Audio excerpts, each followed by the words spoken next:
The World Health Organization is meeting in the next few hours to reconsider whether to declare China's coronavirus outbreak a global health emergency. Coronavirus has now spread to every region in China. The number of people who have now died has risen to 170, with more than 7,700 people infected. 16 countries outside China are affected. India is the latest to confirm a coronavirus case in its southern state, Kerala. And in the past hour, Russia has said it will stop issuing visas to Chinese nationals.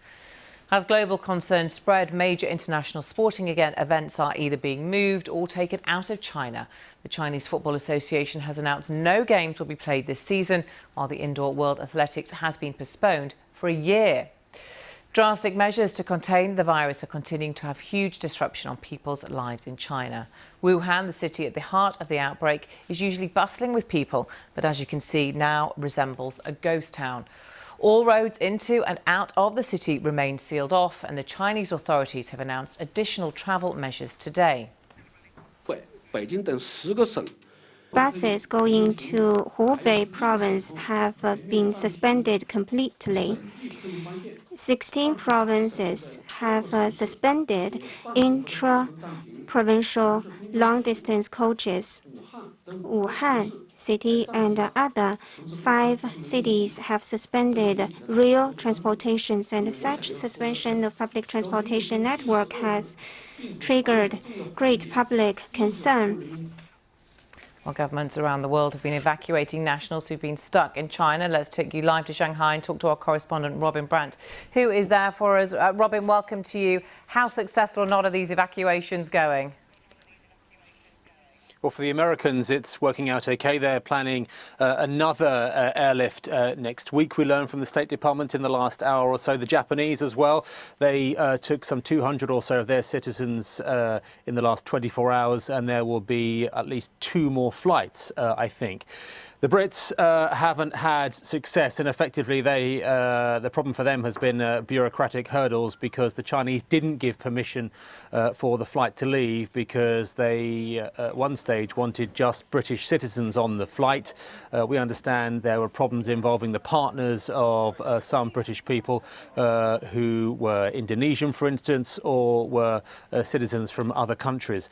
So that is what the problem has been for the British flight. The Foreign Office is saying it is dealing with it urgently. It's optimistic that the flight will be able to leave Wuhan on Friday, taking some 200 or so people back to the UK. And also it's hopeful that British citizens will be on board with their partners, irrespective of where they are from.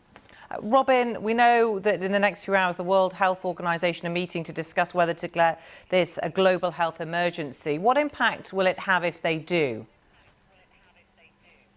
Well, look, it's interesting because we had the head of the World Health Organization in Beijing 48 hours ago, full of nothing but gleaming praise for China, for its efforts in trying to contain and combat this type of coronavirus, and also for President Xi Jinping personally, who has made it clear that he is steering this effort. But on the other hand, they're on the brink of perhaps deciding that this emergency is not just a Chinese domestic matter, it extends beyond the borders of mainland China and is indeed a global issue. Now, if that were to be the case, it's likely that we are going to see new protocols coming in terms of international travel and more cooperation as well. OK, for now, Robin, thank you.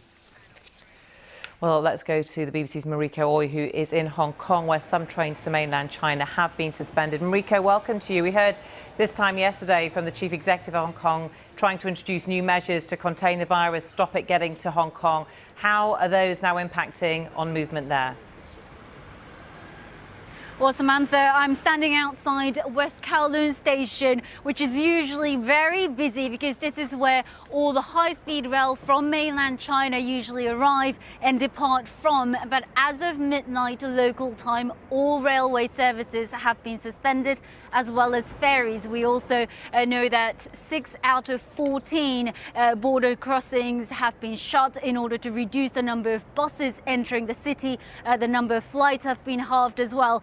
So the authorities are really trying to reduce the number of Chinese visitors by some 70%. And to give you an idea on how many people usually come here, roughly 140,000 each day. And even though these measures are somewhat unprecedented, critics say that they don't go far enough. They want all the borders to be closed. OK, Mariko Oi in Hong Kong for now. Thank you. Well, the BBC has been given exclusive access to scientists in the US racing to develop a vaccine for the new coronavirus. They are working at record speed to try and come up with a vaccine that will protect people against the deadly disease as the number of people infected in China soars. Inovio Pharmaceuticals has told the BBC that it plans to start human trials by the early summer. The BBC's global health correspondent Tulip Mazumdar reports from their labs in San Diego. Developing a new vaccine can take years, sometimes decades, but international research facilities all around the world, like this one here in San Diego, are trying to come up with a vaccine for the new coronavirus in record time. Let's find out how they're doing it. So this is Dr. Kate Broderick. Hello, Kate. She heads up research and development here at Inovio, and you can tell us about how you even start creating a vaccine. How does it work? Absolutely, Tulip. So what you're looking at here is the actual DNA sequence of the virus from the outbreak in China. We received this virus sequence when the Chinese authorities put it online. We downloaded it. We started working on it immediately.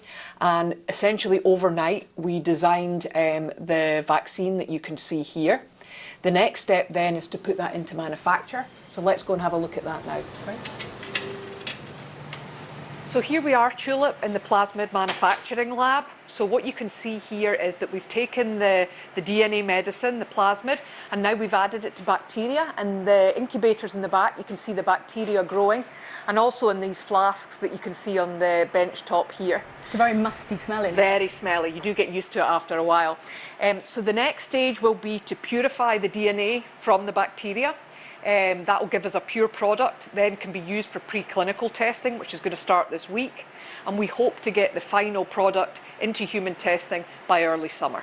Okay, Kate Broderick from Inovio, thank you very much for telling us about that. Well, as you heard there, the hope is to get this into human trials in record time by the early summer. There are a number of international pharmaceuticals that are doing similar work. It's unclear, of course, how long this outbreak in China is going to continue for, but it is hoped that they will have a vaccine in time to help people in this outbreak. Tulip Mazumdar, BBC News, San Diego.